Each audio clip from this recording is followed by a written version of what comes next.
So in today's video, I'm going to discuss about how to figure out where you should submit your paper. So basically we want to find out the journal where you should submit your paper. So I think the best way to do it is to look at your own paper, the draft paper which you have written, and go through the reference list behind this paper or at the end of this paper. Now in this reference list, you should try to find the journal which is most popular. That is where most of the references come from.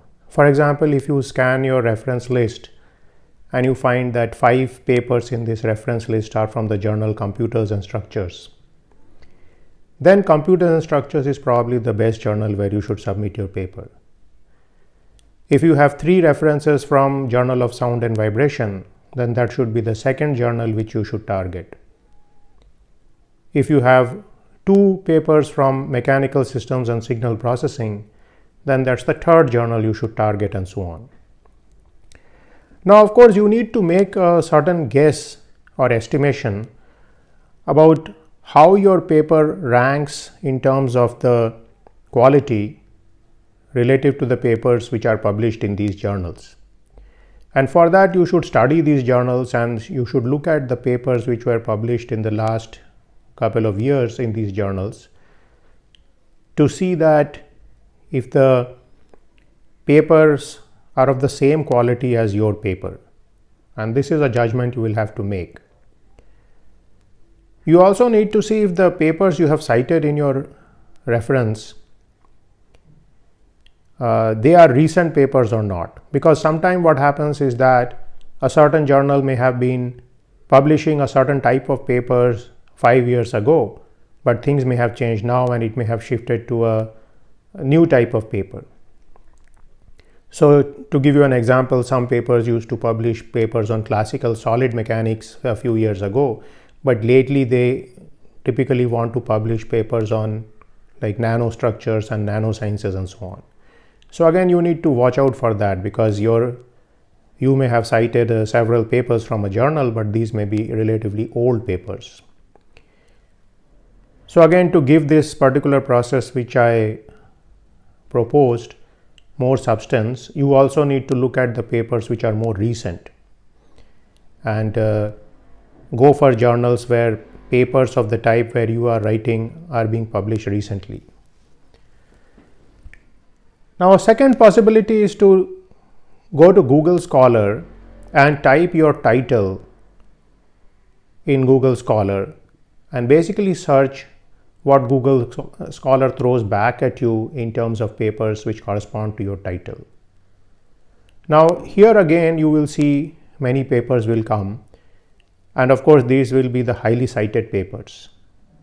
So you go back to Google Scholar and you change the format such that you look at the papers published in the last 1 year, last 3 years and last 5 years. And you see where exactly papers corresponding to your title are being published in the last few years. Now this will give a good estimate about where you should publish your paper. Now if you find several papers have come out in this particular small search which you did, and you have not cited them in your own literature survey, then of course that is a warning that you should go back to your paper and you should relook at your literature survey and add some of these newer papers which have come out in the field. So again, whenever you do a literature survey, you should be biased toward the present rather than focused on the past. Now the third possibility is that there are some journals which provide you a journal tool or a journal selection tool. So in this kind of selection tool, you have to put in your title, your abstract and a few keywords, and then you basically press a submit button, and the tool will give you a list of journals which are most suited to your paper. So again, some top publishers in the field have such kind of tools, but of course one of the limitations of this tool is they only point out journals within their particular publishing group, but still that is a useful tool to have. Now I think it's a good idea to spend some time on finding an appropriate journal. It may take you some weeks to do it, but it's worthwhile because if the paper comes back with a rejection, you have to reformat it and do all the work in LaTeX or Microsoft Word to put it in a format for a different journal. So it's good to make sure that the journal staff does not reject your paper for simply not being in scope of that journal. And again, one of the best ways is to make sure that your reference list has publications from that particular journal, so they know that it's relevant to the journal. One more thing that helps the journal to do is to select some referees from the list you have given. So basically, they can pick out the references at the end of your paper and find a few referees from there. So that's one more positive thing which they can do.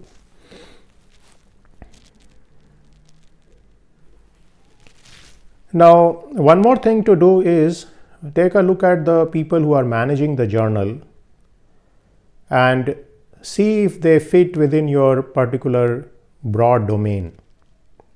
So there are some particular journals which have a peculiar thinking about a certain field. So for example, there may be a solid mechanics journal, but it may be more biased towards a certain type of computational method, which editor and his colleagues like a lot. So again, if you are from a competitive field or a different field and you submit your paper to this journal, the editor may not like your paper very much, and so it may be turned down. So again, be conscious of these various cliques which are there or coteries which are there in the research areas, and these are not necessarily biased people. It's just that they have a particular view of the research problem, and there is a clustering of people of a certain type of views, and so you need to know where your cluster is. So once again, when you write a paper, your literature survey and the reference list at the end of your paper does give you a good background about where the people are present who actually like your type of work or who would like to read your type of paper. And this is the particular community which you need to target. One more thing is you need to figure out something about the quality of the journal where you are submitting. So again, a good measure of quality is the level of standing of the journal within your field. So in most fields, there are certain professional societies or learned societies, and these are considered to be very good as far as journals are concerned. So there are also some statistical measures for journal quality which you can look at.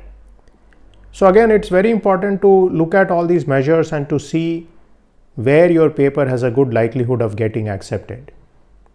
So it's not necessary to aim for the top journal straight away. So what I suggest to most students is that you can at first start with more regular journals so that you get a couple of publications accepted and you grow in confidence. And then once you have this done, you can look at journals which have a greater level of difficulty, because some of the difficult journals have very high rejection rates. And so sometime it may take you a few months to hear back and get a rejection, and this time could be wasted. So again, this is like an optimization problem in terms you have to find the trade-off between selecting a journal of high quality versus trying to get acceptance of your paper to that journal. So this is something which comes with time. And again, if you have an advisor or a thesis guide or senior research colleagues, then these are people whom you can talk with, and they will have various insights and stories about their experience with different journals. And that can be a huge edge as far as you are concerned in your selection of the proper journal criteria. So again, these are some thoughts which came to me about where exactly you can submit a paper and what journal you should choose in submitting a paper.